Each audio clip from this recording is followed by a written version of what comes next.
하나님이 선하시고 기뻐하신 뜻이 무엇인지 분별하도록 하라. 이러한 제목으로 같이 은혜를 나누겠습니다. 로마서 12장 2절 너희는 이 세대를 본받지 말고 오직 마음을 새롭게 함으로 변호를 받아 하나님이 선하시고 기뻐하시고 온전한 뜻이 무엇인지 분별하도록 하라. 로마서 1장에서 8장까지는 바울은 예수의 복음을 설명하고 있습니다. 예수 안에 있는 믿음으로 말미암아 우리는 죄에서 구원함을 얻었습니다. 정죄함을 얻지 않고 거룩하신 하나님 앞에서 의롭다함으로 인정함을 받았습니다. 로마서 9장에서 로마서 11장까지는 유대인들을 향해서와 이방인을 향한 하나님의 구원의 일이 하나님의 절대적인 긍휼로 말미암아 수용되어 왔다는 것을 사도 바울이 설명하고 있습니다. 하나님은 모든 세대를 통해서 남은 자들을 통해서 인내해왔습니다. 하나님은 모든 사람들이 다 구원에 이르기를 바라고 계십니다. 로마서 12장에서 16장까지는 사도 바울은 그리스도인지 어떻게 믿음으로 생활할 것인가를 설명하고 있습니다. 이 장들은 실천적이며 땅 위에 적용하는 것들입니다. 로마서 12장에서는 하나님의 긍휼하심을 어떻게 응답하는지를 말씀하고 있습니다. 우리는 그리스도 안에서 새로운 삶의 양식의 변화를 받아야 하는 것입니다.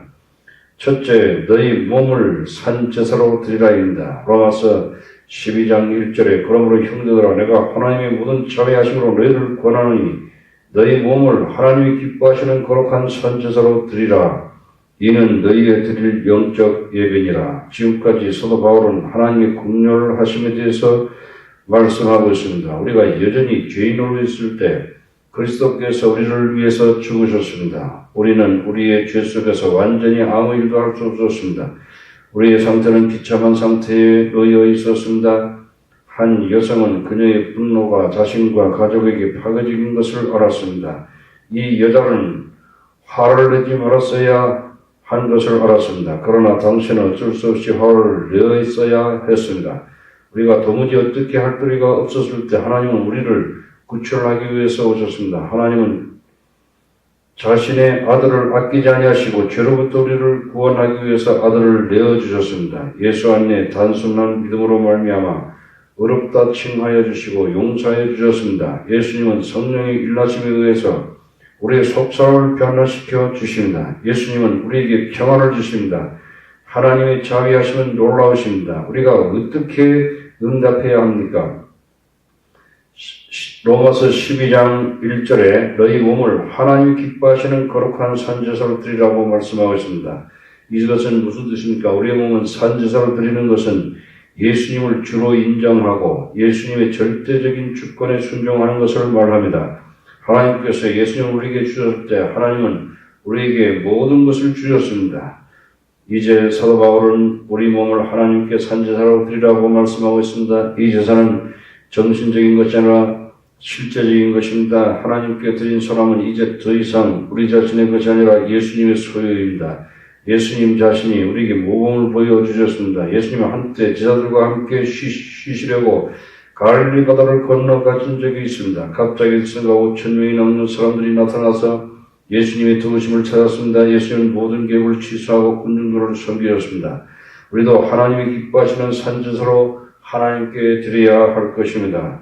둘째, 마음을 새롭게 함으로 변화를 받아야 하는 것입니다. 우리는 하나님이 기뻐하시는 산제물로 드릴 때 우리가 해야 할 어떤 일이 있습니다. 로마서 12장 2절에 너희는 이 세대를 본받지 말고 오직 마음을 새롭게 함으로 변화를 받아 하나님이 선하시고 기뻐하시고 온전하신 뜻이 무엇인지 분별하도록 하라. 하나님의 간섭이 있기 전에 우리는 세상의 유행에 따라 살았습니다. 이러한 죄 안의 유행 따라 살 때는 우리는 죽어 있었습니다. 에베소서 2장 1절과 3절입니다. 죄된 사람의 마음은 죽음입니다. 로마서 8장 6절에 육신의 생각은 사망이요 죽음의 능력 아래 있는 사람은 공허함을 느끼며 삶의 의미를 느끼지 못합니다. 이런 사람은 모든 면에 있어서 부정적이 됩니다.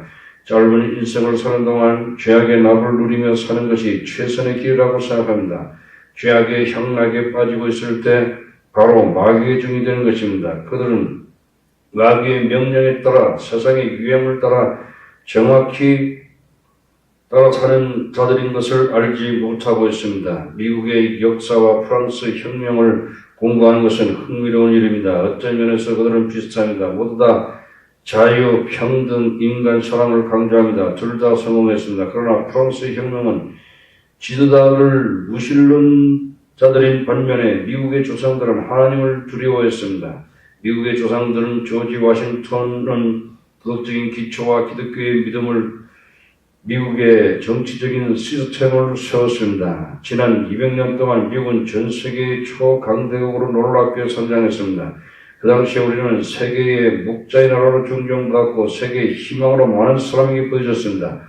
2차 세계대전 이후에 미국은 세계의 경제와 나라를 발전시켜 나갔습니다. 1956년 후에는 하나님 안에서 우리는 신뢰한다.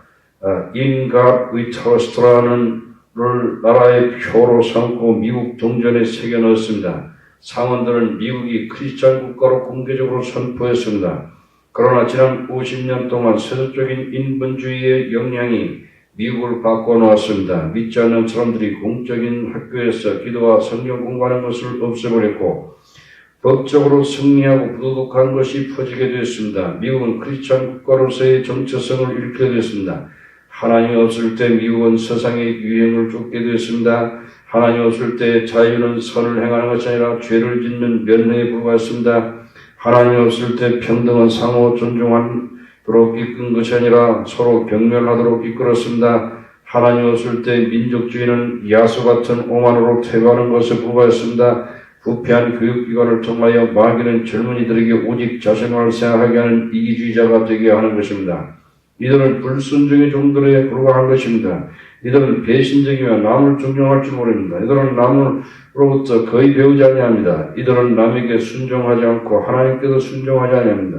이들이 사회생활이란 상호 착취하는 것에 불과합니다. 이들은 하나님의 적들인 것입니다. 이들은 이 세상에서 비극적인 삶을 살다가 그 후에 영원한 심판을 받아 지옥에 가도록 운명 지어졌습니다. 이 세대의 모든 사람들은 세상의 유행을 따라 살도록 영향을 받아왔습니다. 하나님을 기쁘시게 하시기 위해서는 우리는 사고세계가 변화해야 됩니다. 로마서 12장 2절에 마음을 새롭게 함으로 변화를 받아 하나님이 선하시고 기뻐하시고 온전한 뜻이 무엇인지 분별하도록 하라. 예수님께서 우리 마음에 주와 구주로 영접한 사람은 예수님께서는 우리를 죄와 사망과 마귀의 규칙에서 해방시키셨습니다. 우리는 더 이상 세상의 유행에 따라 살지 않습니다. 지금은 우리는 마음을 새롭게 함으로 변화를 받을 수 있습니다. 우리의 마음이 새로워질 수 있다는 것은 얼마나 놀라운 일입니까? 우리는 마음을 정화될 수 있고 될 수 있습니다. 베드로는 한때 예수님은 그리스도라고 신앙 고백하였습니다. 그러나 베드로는 세상의 유행에 따라 생각을 계속하였습니다. 베드로는 자기 부정과 십자가라는 말을 싫어했습니다. 예수님은 베드로에게 대해 포기하지 않았습니다. 예수님은 고난받으실 것과 죽으심과 부활할 것을 반복해서 말씀했습니다. 결국 베드로는 하나님의 진리를 받아들였습니다. 베드로의 마음은 새로워졌습니다. 베드로는 하나님의 사랑과 십자가와 부활을 이해할 수 있었습니다. 베드로는 예수님의 생활 방식을 따르기로 했습니다. 후에 베드로는 핍박의 한가운데 있는 흩어진 그리스도인들에게 담대하게 말하였습니다. 베드로전서 4장 14절에 오직 너희가 그리스도의 고난에 참여하는 것으로 즐거워하라. 이는 그의 영광을 나타냈을 때에 너희로 즐거워하고 기뻐하게 하려 함이라. 예수님께서는 이 땅에서 사역하는 동안 여러 가지 일들을 했지만 제자들을 하나님의 사랑으로 양육하는 데 집중했습니다. 예수님은 제자들에게 하나님 말씀을 기회 있을 때마다 가르쳤고 실천할 수 있도록 도우셨습니다. 세상적인 타고난 천성으로 지도자가 되는 것은 권력적으로 다른 사람들을 다스리는 것이었습니다. 제자들 역시 세상의 지도자들과 다르지 않았습니다. 예수님이 제자들에게 말했습니다. 인자에 온 것은 섬김을 받으려 함이라. 도리어 섬기려 하고 자기 목숨을 많은 사람의 대성물로 주려 함이라. 예수님은 죽기 전에 많은 일을 행할 수 있었습니다. 아멘.